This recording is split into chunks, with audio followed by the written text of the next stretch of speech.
The city was shrouded in fear. A shadow had fallen over its streets, replacing laughter with whispers and joy with unease.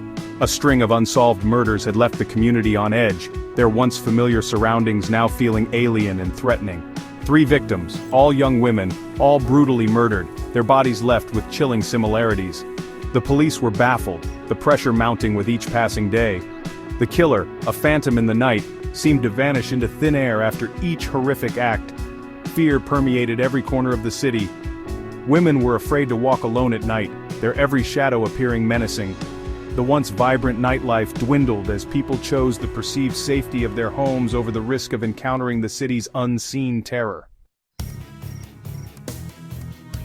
The phone rang, shattering the silence of the 911 dispatch center. On the other end, a voice, thick with terror, gasped for air between frantic pleas for help. The operator, trained to remain calm even in the face of chaos, quickly gathered the essential information. "He's trying to break in! He's trying to kill me!" the voice screamed, each word laced with raw terror. The operator's heart pounded in her chest as she assured the caller that help was on its way. She listened intently, every strained breath, every terrified sob holding the key to potentially saving a life. The address was relayed, the urgency of the situation electrifying the air in the dispatch center. The call, however, took a chilling turn. The line went dead, replaced by an eerie silence that spoke volumes. The operator, her hand trembling slightly, immediately dispatched officers to the scene. A race against time had begun. Sirens wailed, their piercing cries slicing through the night as police cars sped towards the given address. Every officer in the vicinity, their hearts pounding with a mix of adrenaline and dread, held their breath, praying they wouldn't be too late. The unknown awaited, and the tension was palpable. As the first patrol car screeched to a halt outside the house, a sense of urgency gripped the officers. The front door hung open, a silent testament to the violence that may have transpired within. Cautiously, their hands hovering over their holsters, the officers entered the house, their senses on high alert. The house was eerily silent, the air thick with an unsettling stillness. Each creaking floorboard, each rustling curtain, amplified the tension. The officers moved through the house, their eyes scanning every dark corner, every potential hiding place. The silence was almost deafening, broken only by the sound of their own footsteps and the frantic beating of their own hearts. The living room, once a place of comfort and warmth, was now a scene of chaos. Furniture was overturned, lamps lay shattered on the floor, and a chilling silence hung heavy in the air. In the midst of the disarray, a single clue stood out, a beacon in the darkness. A woman's purse lay open, its contents scattered on the floor. The officers meticulously combed through the scene, their eyes missing nothing. Every detail, no matter how insignificant it seemed, was documented, photographed, and bagged as potential evidence. The 911 call had pointed them in the right direction, but now, the painstaking work of piecing together the puzzle began. The victim, a young woman, was found in her bedroom, her lifeless eyes staring blankly at the ceiling. The brutality of the crime scene was a stark reminder of the depravity they were dealing with. The killer, however, remained an enigma, his motives shrouded in mystery, his identity a ghost. Section 5. A race against time. Back at the station, the 911 call was played and replayed, each word, each gasp, each scream analyzed for any hidden clues. The operator, hailed as a hero for her composure and quick thinking, provided a detailed account of the call, her memory of the terrified voice crystal clear. Detectives worked tirelessly, following every lead, however tenuous. The victim's background was scrutinized, her relationships examined, her last known movements traced. The clock was ticking, the pressure to catch the killer before he could claim another victim weighing heavily on everyone involved. The city held its breath, united in fear and a shared desire for justice. The relentless media coverage kept the case in the public eye, every news report a stark reminder of the predator lurking in their midst. The 911 call, a desperate cry for help that ended in tragedy, became a pivotal point in the investigation, a beacon of hope in a sea of despair. Section 6. Connecting the dots. The breakthrough came from an unexpected source. A fingerprint lifted from the victim's phone provided a match in the system. The print belonged to a man with a history of violence against women. His rap sheet a chilling testament to his capacity for brutality. He became the prime suspect. The manhunt began, a citywide dragnet aimed at bringing the suspect to justice. His face, plastered on every newspaper and television screen, became a symbol of fear and anger. The 911 call, initially a desperate plea for help, had now morphed into a crucial piece of evidence, a thread that could unravel the entire case. The investigation intensified, the focus shifting to locating the suspect. His known haunts were staked out, his associates questioned, his every move shadowed. The net was closing in, the pressure mounting with each passing hour. The 911 call, a desperate cry in the night, was about to bring a monster to justice. Section 7. The Killer Unmasked. The end came swiftly, almost anticlimactically. After months of fear and uncertainty, the city was on edge, waiting for a resolution. Acting on a tip-off, the police closed in on a seedy motel on the outskirts of the city. The tension was palpable as officers prepared for the worst.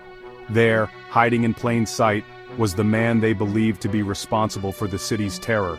He had blended into the background, evading capture for so long. He was apprehended without incident, the look of surprise on his face a mixture of disbelief and resignation. It was as if he couldn't believe his luck had finally run out. The arrest sent a collective sigh of relief through the city. People who had been living in fear could finally breathe easy, knowing the nightmare was over. The reign of terror was over.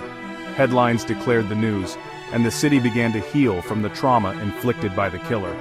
The 911 call, a beacon of hope in the darkest of times, had played a pivotal role in bringing the perpetrator to justice. It was a lifeline that changed everything. The voice on the other end of the line, forever silenced, had spoken volumes, leading to the capture of a monster.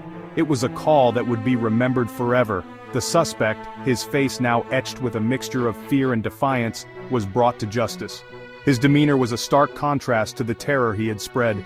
The evidence against him was overwhelming: the fingerprint from the victim's phone, the nail in his coffin. It was irrefutable proof of his guilt. The 911 call, a chilling reminder of the terror he inflicted, was played in the courtroom, its raw emotion sending chills down everyone's spines. It was a moment of reckoning. Section 8. Justice Prevails. The trial was a media frenzy, the courtroom packed with reporters, curious onlookers, and most importantly, the families of the victims. The atmosphere was charged with tension and anticipation, as everyone awaited the outcome of this high-profile case. For them, the trial was a chance to finally confront the man who had ripped their lives apart, to seek a semblance of closure for their unbearable loss. Each testimony, each piece of evidence presented, was a step towards justice, a step towards healing. The jury's verdict, delivered after days of deliberation, was swift and unanimous, guilty on all counts. The courtroom erupted in a mix of relief and sorrow as the weight of the decision settled in. The sentence, handed down by the judge, was equally unequivocal.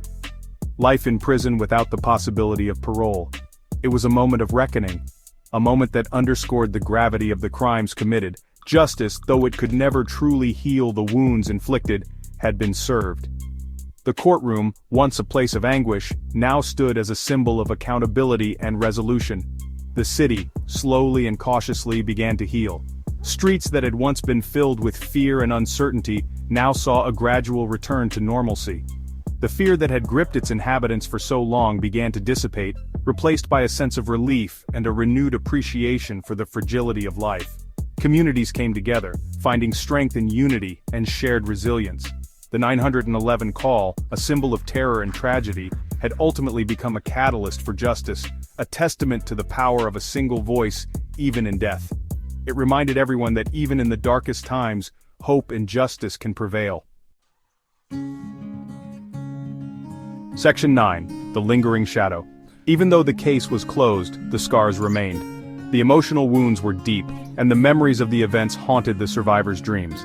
The families of the victims, forever bound by their shared tragedy, continued to grapple with their loss, their lives forever altered.